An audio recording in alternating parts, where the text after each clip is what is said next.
मैं मंजुनाथ, शिवमोगा, कर्नाटक से।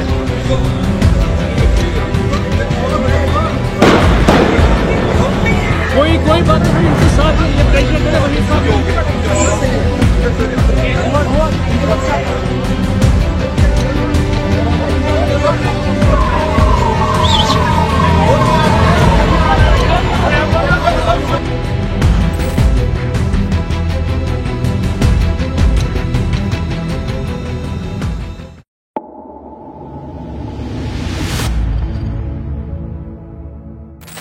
ಮೂವತ್ತೈದು ವರ್ಷಗಳ ನಂತರ ಕಾಶ್ಮೀರದಲ್ಲಿ ಬಂದ್. ಪಹಲ್ಗಾಮ್ನಲ್ಲಿ ನಡೆದ ಉಗ್ರರ ಭೀಕರ ದಾಳಿಯಲ್ಲಿ ಪ್ರವಾಸಿಗರು ಬಲಿ.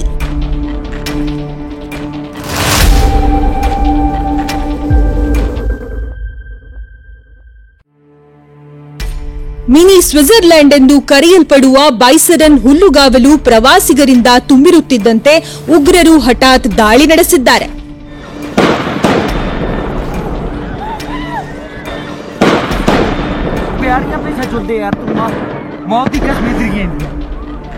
ಇಪ್ಪತ್ತಾರು ಮಂದಿ ಸ್ಥಳದಲ್ಲೇ ದಾರುಣವಾಗಿ ಸಾವಿಗೀಡಾಗಿದ್ದಾರೆ.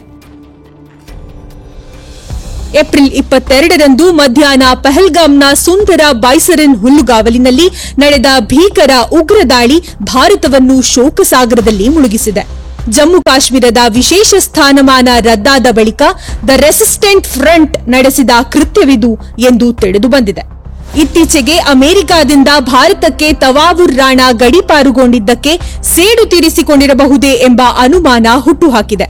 ಹೆಸರು, ಧರ್ಮ ಕೇಳಿ ನಂತರ ಮುಸ್ಲಿಂ ಅಲ್ಲದವರ ಎದೆಗೆ ಮತ್ತು ತಲೆಗೆ ಗುಂಡು ಹಾರಿಸಿದ್ದಾರೆ. ಪಿಯುಸಿ ಪಾಸ್ ಆದ ಮಗನ ಸಾಧನೆಯನ್ನು ಆಚರಿಸಲು ಬಂದಿದ್ದ ಶಿವಮೊಗ್ಗದ ಮಂಜುನಾಥ್ ಎಂಬುವವರನ್ನು ಅವರ ಪತ್ನಿ ಪಲ್ಲವಿ ಕಣ್ಣೆದುರೆಯೇ ಹತ್ಯೆ ಮಾಡಿದ್ದಾರೆ.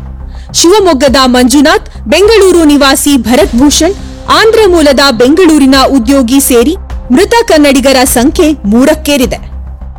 ಮದುವೆಯಾದ 7 ದಿನದಲ್ಲಿ ನೌಕಾಧಿಕಾರಿ ವಿನಯ್ ನರ್ವಾಲ್ ಉಗ್ರರ ಗುಂಡಿಗೆ ಬಲಿಯಾಗಿದ್ದಾರೆ. ಇಸ್ಲಾಮಿಕ್ ಶ್ಲೋಕ ಹೇಳಲು ತಂದೆಗೆ ಬಾರದ ಕಾರಣಕ್ಕೆ ಗುಂಡಿಕ್ಕಿದ್ದರು ಎಂದು ಮಗ ಉಗ್ರ ಕೃತ್ಯವನ್ನು ವಿವರಿಸಿದ್ದಾನೆ.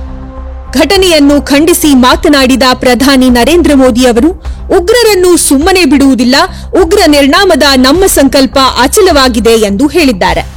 ಅಮೆರಿಕದ ಅಧ್ಯಕ್ಷ ಡೊನಾಲ್ಡ್ ಟ್ರಂಪ್, ರಷ್ಯಾದ ಅಧ್ಯಕ್ಷ ಪುಟಿನ್, ಇಟಲಿಯ ಪ್ರಧಾನಿ ಮೆಲೋನಿ ಮತ್ತು ಇತರ ರಾಷ್ಟ್ರ ನಾಯಕರು ಖಂಡನೆಯಲ್ಲಿ ದನಿಗೂಡಿಸಿದ್ದಾರೆ.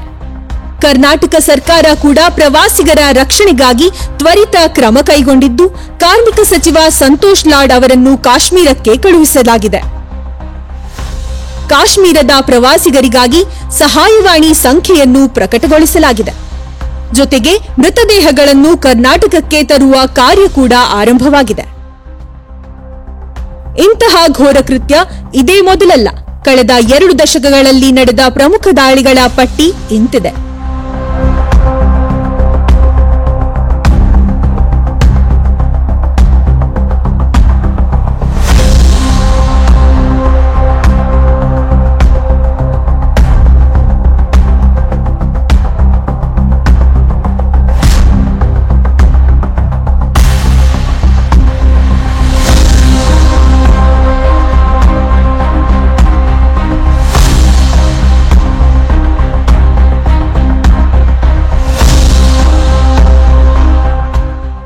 ಎಲ್ಲಾ ಹಿನ್ನೆಲೆಯಲ್ಲಿ ಪಹಲ್ಗಾಮ್ ದಾಳಿಯು ಪುನಃ ಆ ಭಯಾನಕ ದಿನಗಳನ್ನ ನೆನಪಿಸಿದೆ. ಭಾರತೀಯರ ಎದೆಯಲ್ಲಿ ದಿಗಿಲು ಹುಟ್ಟಿಸಿದೆ.